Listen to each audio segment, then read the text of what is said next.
Say that is not near? Well, we near, but just before the god and before the ruler. We will not kneel before anyone again until a worthy one wouldn't be found, and now there are none. So we will not kneel for a long time. Batu knelt once, though he was not Tatar. Mongols as well not kneel. I kneel in the same situation as Tatars. Coveted. There was even a movie, but I don't know if they will play it now because it was a Russian-Ukrainian collaboration. I agree. We will arise a few hundred centuries. I cut off your grandmother and I cut off my grandfather. For some it will be fine, but it is idiocy. Only 50 years have passed since the division. People got married, went to work, they exist together. It isn't possible so fast to cut that chains. If someone wants to try it, then can be really disappointed. The battle is actually a draw because Batu received the information of the death of a Kagan and set out for the Kurultai. When I say the Kurultai is a thing, I doubt we would be given priority rights. But the supposedly step invited modern political systems that are by no means a democracy, forget it. They didn't even let him into the Kurultai then. In a few years later, he will create his state and choose his Kagan. He authorized the Great Russian Principality of Novgorod. He will fight with them against the Teutonic Order, thanks to which Nevsky will stop the order and determine its borders. It was the different tactics of the steppe that managed to stop the creation of Teutonic state. The knights really had no idea how to move on the battlefield. It was this extraordinary advantage that is often not mentioned. We will explain that not everything that is called Russia is not always Russia, because this is how people used to define nations living in these areas for centuries.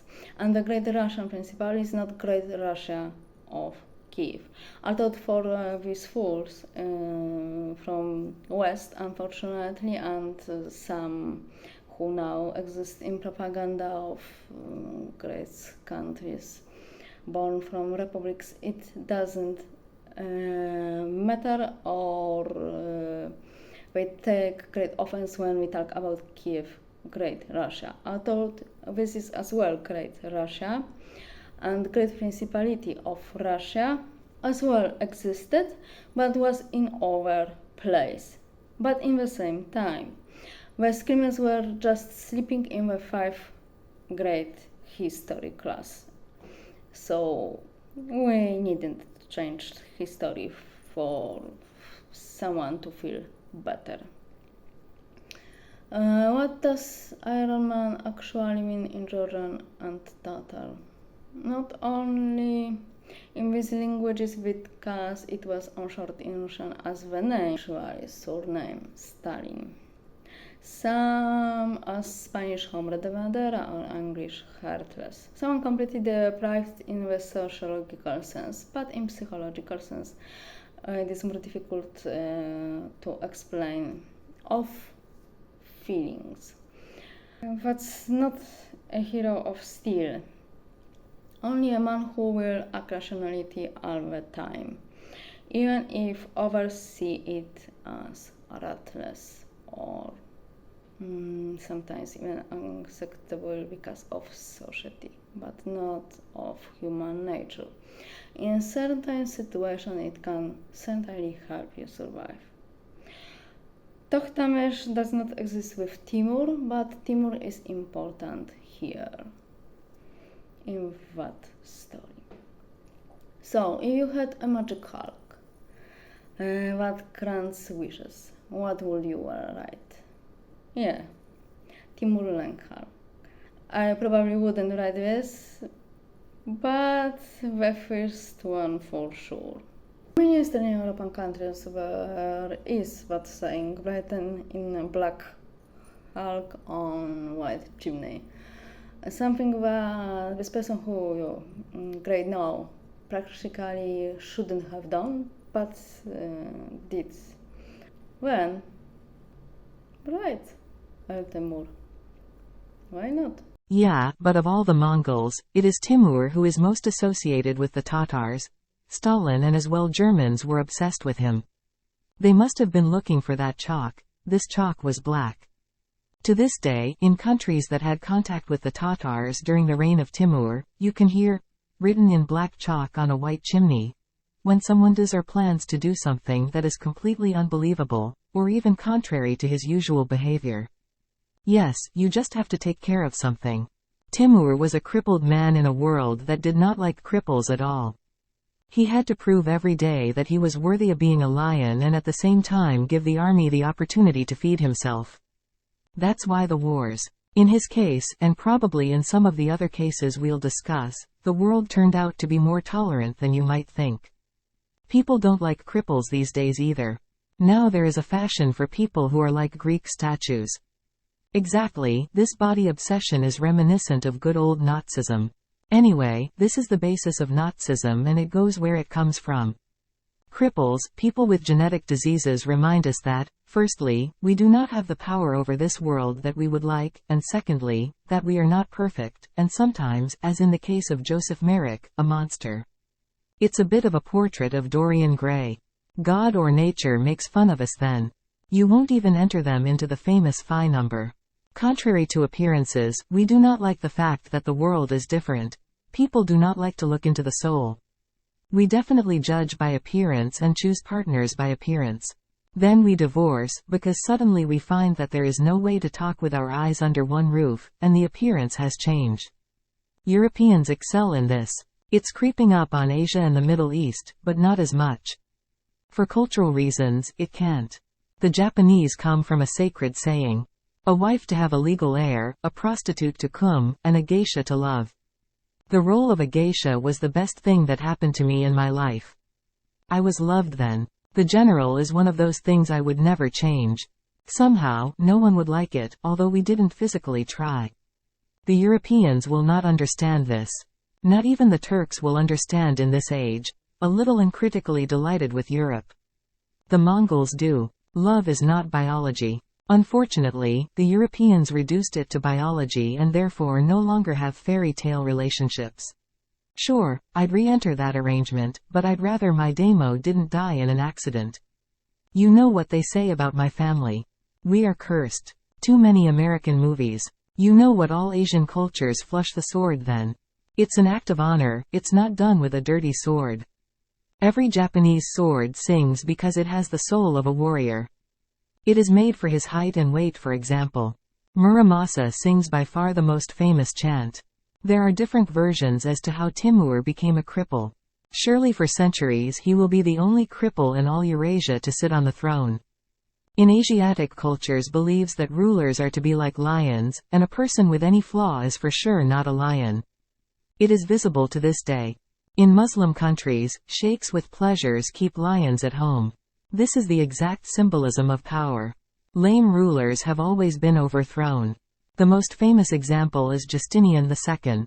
Nobody tried it after that. Mustafa Khan is as well a case of a lame person. His name is Emir Timur. He already has almost all of Asia without the Chinese Ming dynasty. He prepared to conquer this country, which according to him belongs to him as a descendant of Genghis Khan, after fall of Mongolian Yuan dynasty. Europeans will hear about him when he defeats Georgia after Aleppo and Byzantium. However, the greatest shock will be experienced at the moment when a 60-year-old man will defeat the one who passed as a god's whip for Europeans. Bayezid. Europe call him Tamerlan. I wouldn't use this name in his countries where he came from. It will be end worser than calling the Scot or Irishman an Englishman. This further distortion of the name refers to the nickname of Lenk Crypt. Timur suffers after accidents in childhood, or has the left leg and arm crushed as punishment for stealing sheep. It does not prevent him, however, to be the most powerful man on earth, and although his country will unleash his great-grandson, Babur will establish the dynasties of the great Mughals.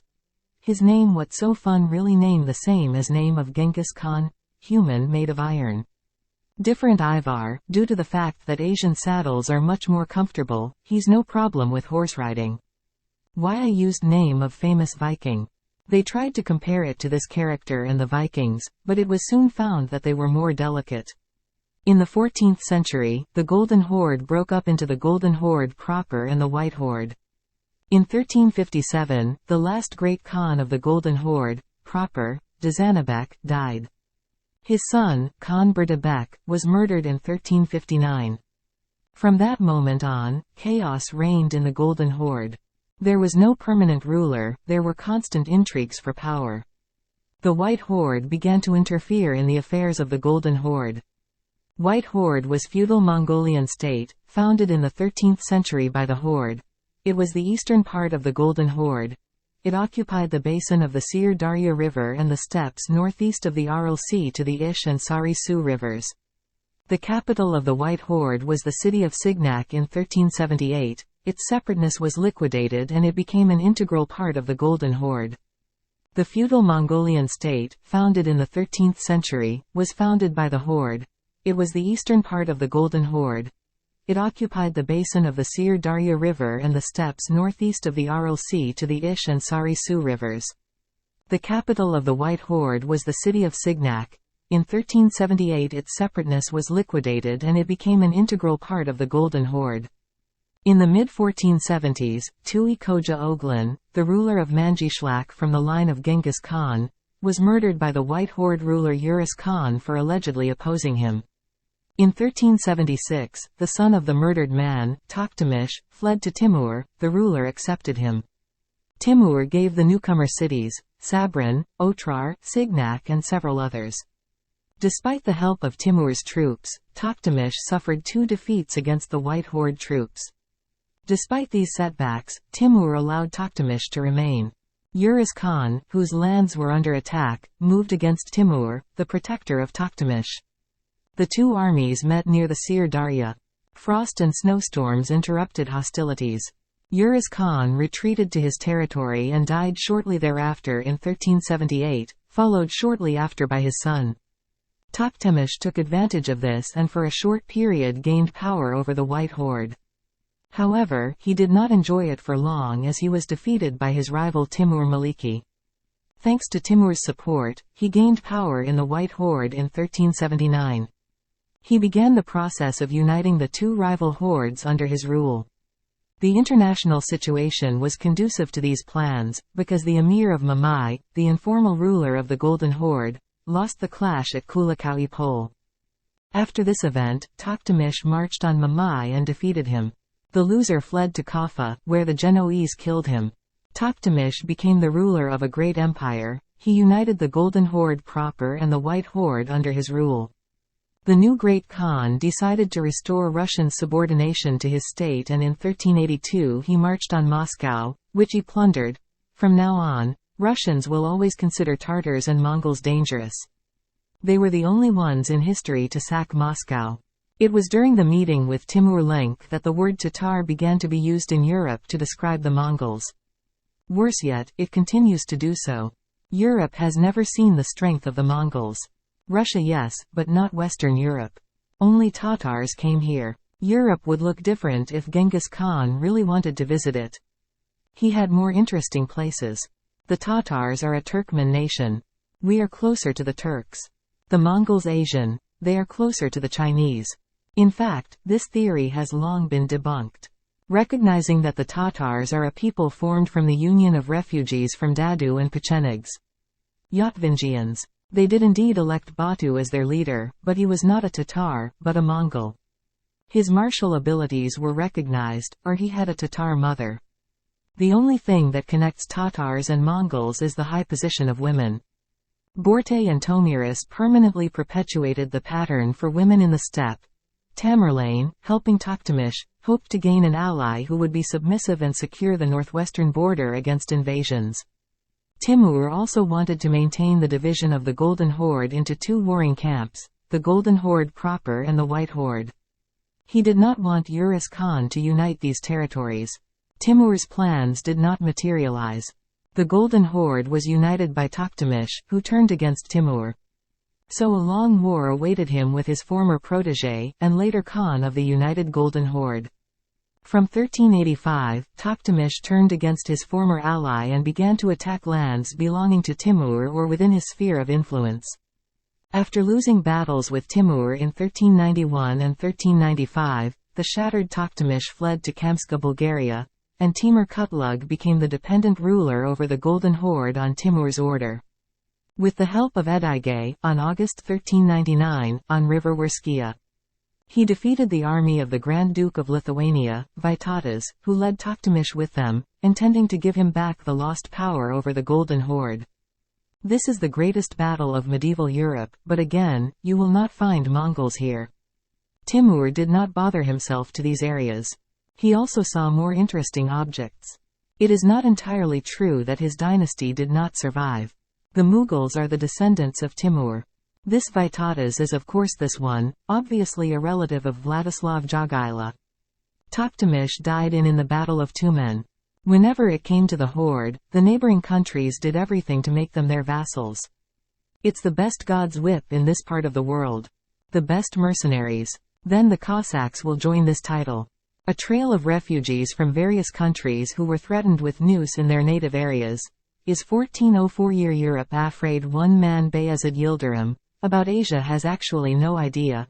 In this year we'll discover that man who they called devil, or course sent by goddess in fact angel. From deep Asia a real whip of God comes, what's so fun he's crippled and his ghost will end Second World War. In the years when he lived Europe is actually weak as never was, although kings and people think that they are power of civilization in the world. Asia isn't interesting for them, is barbaric, although it's really the opposite. 5th Crusade already has fallen. Philip burned Jacques de Mailly and dissolved the Templar, with Pope about who he known too much. Soon his people will beat Pope in public and he'll die of sadness, his mirage about untouched position fall. Begin era of the Eastern Schism. 2 Popes in Avignon and Rome. William Wallace fought for Scotland. Every moment somewhere are epitomes do dirt and unknowledge. To this day people use terms Tatar and Mongol to indicate any of these different nations. The Mongols Europe has never met. The human who they'll meet soon can't be compared with any tyrants of European history. Asia as well never saw something like that. In every city that he conquers leaves his special sign of faith from towers built of the skulls of the inhabitants. Very rarely these heads are less than 10 feet 000.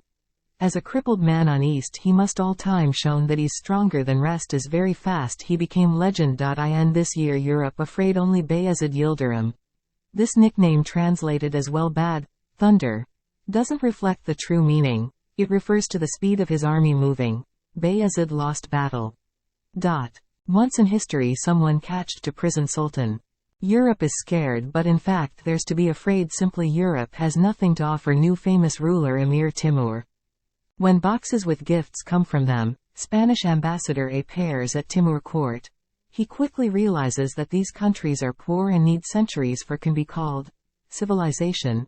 There's no wealth, no jewels, so holy war isn't need. Timur used it in his way. We can say that medieval collapse saved Europe. Timur is pragmatist and his power is based on fact that during conquest the army loots and enriches. He may have been interacting with the basileus at the time. We know he had a good relationship with John. Perhaps there was some arrangement between the two of them to oust the Turks.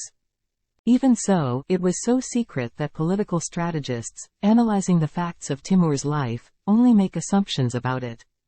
There is no certainty about that.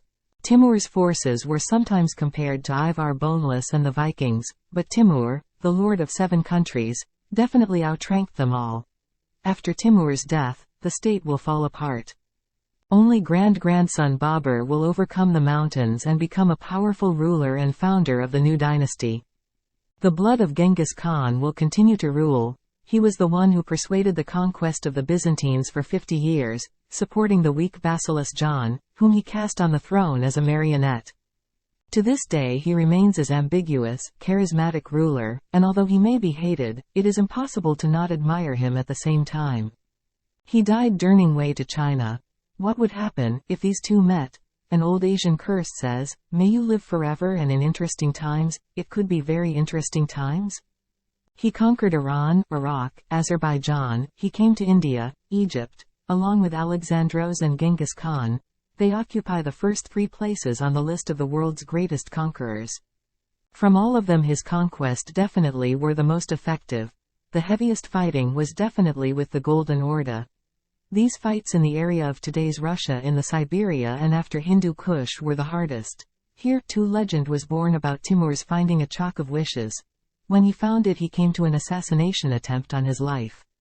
He write that, he wanted to live and remember the kill, Time has gone back and Timur killed the killer. From that moment he received all what he wanted. Nearby of Ankara, Bayezid is defeated and Tikhina's prisoner. This caused fear in Europe. Man who was unbeatable to them was defeated by a being unknown to him. It is not true, however, that the Sultan was kept in a cage and shown in the whole country. The word, kafes, was used in the original text. Well known from the times of Kosem. We can really delete all stories about terrible prison for Sultan. It's a closed place in the palace, diligently guarded with access to everything, except for fertile women, infertile as much as possible, and the inability to go outside. This will be the inspiration of Kosem. In his possession of magical powers and strength, believed many even Stalin himself, therefore he decided to exhume the tomb. In old age, he'll move like every kind of Genghis Khan. It's in fact title not name, on a special platform with a pavilion. He is a Muslim, but he approaches religion quite strangely. Although he is often compared to Genghis Khan, he's definitely more brutal and the largest number of people he killed is a representative of his religion. That's amazing because he's the protector of Islam. Childhood and youth were as difficult as his predecessor, who exactly he was. Today, it is hard to say that it is usually considered as Uzbek. In fact, its origin is so vague, and the nations in this place had been so mixed even in his age, he could have the blood of Tartars, Kyrgyz, Mongols, and Turks. Timur spent 2 years in his capital, most of his life spent in wars. His Islam was superficial, and shamanism developed quite well. He was religiously tolerant, like all Mongols, although he would probably blow someone's head off if they tried to change his views by force. It is thanks to this that we can admire Muslim paintings depicting people. We will not meet him in strictly Islamic countries, but thanks to the Mongols we have this knowledge. We will also have thanks to the Mughals. After Alexander the Great, Genghis Khan is the 3rd greatest conqueror in the world. And there will be no more. Timur may have been a contemporary of Empress Qi, assuming she survived. By 1368, Han Chinese forces had driven the Mongols out of China.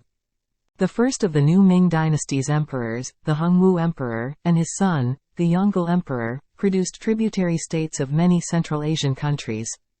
The suzerain-vassal relationship between Ming Empire and Timurid existed for a long time. In 1394, Hongwu's ambassadors eventually presented Timur with a letter addressing him as a subject.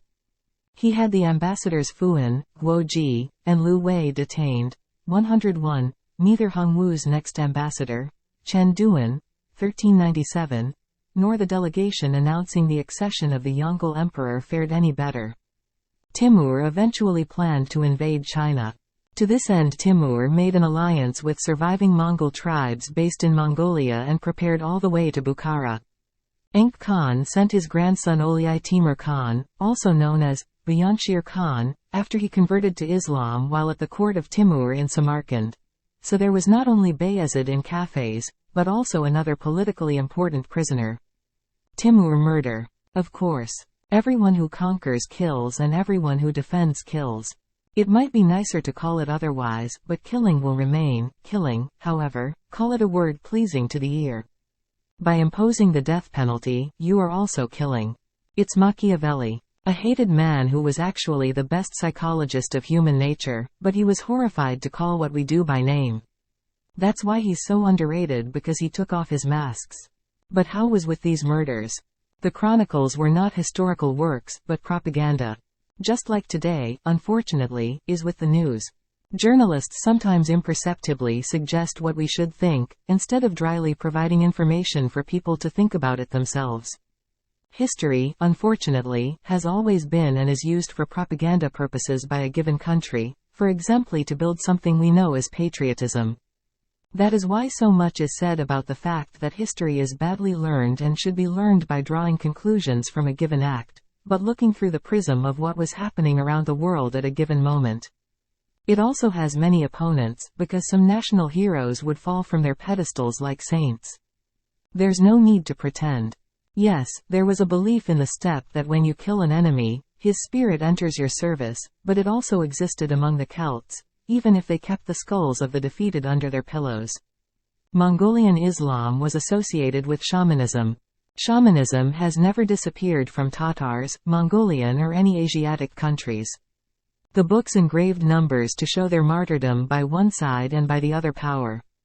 The numbers must be reduced, although it should not be forgotten that in this part of the world there are still no negotiations to this day, and the fight is fought to the last proverbial severed leg. Timur was no ignorant. From a young age he was surrounded by Muslim clerics and in later times often used jihad as a pretext for invasion, especially in attacks on Christian Georgia and Armenia and Hindu India. He treated Islam instrumentally. In his country, the Mongolian Jasa law was in force. Many times he fought with Muslim countries, Turkey, Egypt, Iran.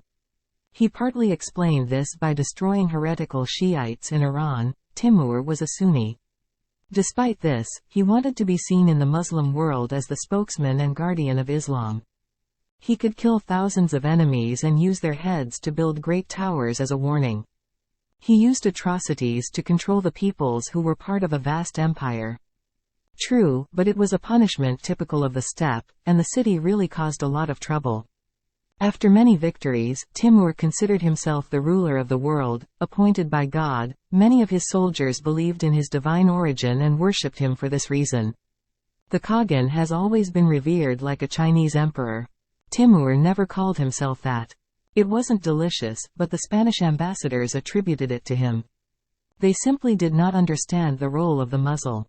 Timur is regarded as a military genius and as a brilliant tactician with an uncanny ability to work within a highly fluid political structure to win and maintain a loyal following of nomads during his rule in Central Asia. He was also considered extraordinarily intelligent, not only intuitively but also intellectually. In Samarkand and his many travels, Timur, under the guidance of distinguished scholars, was able to learn the Persian, Mongolian, and Turkish languages. 9. According to Ahmad ibn Arabshah, Timur could not speak Arabic. However, it was Persian which was held in distinction by Timur as it was the language not only of his court, but also that of his chancellery. He loved chess, believing that it developed the mind, especially the tactical sense. He was interested in history, especially the history of different peoples. He was also interested in architecture. He loved great buildings and palaces, most of which were built in the capital of his empire, Samarkand, and his hometown in Kesh, Sharasabza. For the construction of monumental buildings from each war expedition, he took many skilled workers in the Yasir craft. He valued them and wanted to have as many of them as possible not only in construction, but also in other crafts. They really were perfectly rewarded. Samarkand was destroyed above all by socialism. And the fact that people from the republics, especially those after Mongolian, have a huge problem with defining who they are. They were not allowed to be who they were. Against his last will, the new ruler of the state was his grandson Mirza Halil Sultan, who initiated the process of disintegration of the empire. After 4 years of power he disappeared, is many reasons of his death. In 1409, the youngest son of Timur, Shahrukh, took over for 40 years. Timur's son, whose capital was Herat in Khorasan, present-day Afghanistan, ruled only the central and southern parts of the state. Shahrukh's son, Ulugh Beg, who ruled Mawaranar, ruled independently. Liberation tendencies from the Timurid yoke appeared in Iran and Iraq. After the death of Shahrukh in 1449, the disintegration of the state accelerated. In the 1560s, the state founded by Timur, and after his death ruled by his descendants, ceased to exist. Timur left behind two remarkable wills. One is the most famous inscription from the mausoleum: "The grave is the gate that everyone must pass through." The modern European believes that he is immortal and that the vaccine will save him, although he is strangely sick. He stopped being sick officially, because the topic became boring. The plague definitely killed more people than it was supposedly a worldwide pandemic, and the world had a smaller population. Spanish flu too. Timur understood that there is no immortality, and that's probably why he achieved so much. He didn't care about death. You die in the moment you are born. He also left a testament that every politician should take to heart, but he won't. This will is quite mysterious, because it would imply that something forced Timur into eternal war. Perhaps, contrary to the chronicles, this part of the world was not so stable at that time. Remember to do whatever I have commanded you to maintain peace and public order. Always be well informed about the affairs of your subjects. Be brave and hold the sword in your hand with courage, and like me you will enjoy a long reign and a vast empire. I have cleansed Iran and Turan of enemies and peacemakers and brought them justice and prosperity. If you obey my last will and make justice the guide of all your actions, this empire will long remain in your hands. However, bad luck awaits you if discord and division creep in. Enemies will start wars that will be difficult to end, and the state and faith will suffer irreparable losses. Timur brought prosperity to his people. It is obvious that this cannot be denied. Method: the end justifies the means. The truth is that if he didn't use Yasa fairly, he wouldn't be allowed to live. Step does not forgive any mistake. Incorporating from conquered areas into the army and creating a huge army. He had to feed her and thus conquer her further. People like hyenas can overthrow a despot, so he couldn't be quite such a despot. However, there is something very important about this will. The government is interested in the affairs of the straight, simply people. Argumentativeness harms the state as does disinterest in what concerns simply mortals. Not a nobleman, but the one who cleans, or work in shop. Timur knew exactly what damaged empires. He started as a thief to become the emperor of a new country. The authorities are supposed not only to give propaganda slogans, but also to go out to people and ask. Today, the authorities only give propaganda slogans. They found another way to avoid rebellion. It creates people who are like willing slaves. They don't think, but they do what the lady on TV said. At the same time, it creates artificial intelligence and replaces people with robots, but tells them to reproduce so that in the future someone will have someone to pay for pensions. No, everyone pays for their pension. Technology goes in this direction, which will lead to what the Industrial Revolution did. From this birth to retirement, we will create squads of the unemployed, and it will end in carnage, culminating which was World War I. Children are not begotten for pensions or any other taxes, retirement. This can lead to disasters. The child should born as wanted, not conceived for a money to the state budget. In the tomb of Timur was left a famous curse. When I rise from the dead, the world shall tremble. Timur's body was exhumed from his tomb on the 19th of June 1941 and his remains examined by the Soviet anthropologists Mikhail M. Gerasimov, Lev V. Oshanin and V. Iya Zezenkova. Gerasimov reconstructed the likeness of Timur from his skull and found that his facial characteristics displayed typical Mongoloid features, i.e., East Asian in modern terms. An anthropologic study of Timur's cranium shows that he belonged predominantly to the South Siberian Mongoloid type. 173 centimeters, Timur was tall for his era. The examinations confirmed that Timur was lame and had a withered right arm due to his injuries. His right thigh bone had knitted together with his kneecap, and the configuration of the knee joint suggests that he kept his leg bent at all times and therefore would have had a pronounced limp. He appears to have been broad-chested and his hair and beard were red. It is alleged that Timur's tomb was inscribed with the words, "When I rise from the dead, the world shall tremble." It is also said that when Gerasimov exhumed the body, an additional inscription inside the casket was found, which read, "Then though people close to Gerasimov claim that this story is a fabrication, the legend persists." During the exhumation, mysterious events were to happen. All technical devices have stopped functioning, from windlasses and counterweights, starting with power generators and film cameras. At the moment the coffin was opened, the intoxicating scent went up after the mausoleum, which was not accompanied by examining the remains of the remaining Temurians. It was obvious that the corpse of such an outstanding man, especially in the culture of the steppe, would be secured. Inexplicably, the light went out and Malik could not record activities that were interrupted. Apparently, Temur cursed everyone who harmed the grave with a global catastrophe. In any case, 3 days after Gerasimov began the exhumation, Adolf Hitler invaded the Soviet Union. Temur was reburied with full Islamic ritual in November 1942 just before the Soviet victory at the Battle of Stalingrad, and then it succeeded. The Russians do the same Juke witch that they did to Napoleon. They are moving their troops deeper and deeper into the country to draw the enemy into the winter. They decided to bury him again in Muslim way. Stalin wanted Temur. Temur will give him something more important than his body or chalk. Muramasa is a specific sword. He wields the warrior, not the warrior him. There is indeed something to it.